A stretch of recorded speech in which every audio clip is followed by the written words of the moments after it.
మేము పత్రికా సమావేశాలు పెట్టినప్పుడు ముందల వరుసలు కూర్చోవడం కూడా ధిక్కారంగా మన మీదో లోకు అయినట్టు వాడేదో మన మీద పెత్తనాన్ని చెలాయించడానికి వచ్చినట్టు మన కళ్ళకు చూస్తుంటాడు. ఇంకా నువ్వు నమస్కారం పెడతలేవు, నన్ను చూసి తల ఉంచుకుంటలేవేందని.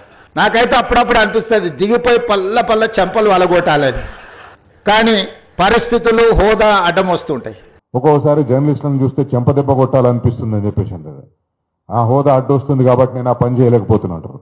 కానీ ముఖ్యమంత్రి గారు అదే జర్నలిస్టులను ఉద్దేశించి మీరు శాసనసభలో వీళ్ళను బట్టలు ఊడదీసి కొట్టాలని చెప్పేసి అని ఇంకెక్కడో ఆయన ముఖ్యమంత్రి కాకముందు ఒకసారి మాట్లాడి ఆ గొట్టం తీసుకుపోయి వాడిని ఎన్నో పెట్టుకోమని చెప్పేసి అని చెప్పడం.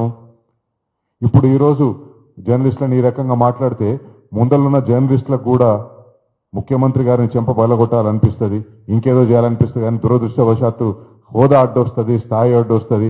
ఒక విలేకరిగా ఉండి మేము ఆ పని చేయలేం కాబట్టి ఆ పని చేయలేదని చెప్పేసి అని విలేకరులు కానీ ఇంకెవరైనా కానీ అంటే ముఖ్యమంత్రి గారు ముఖం ఎక్కడ పెట్టుకుంటారు?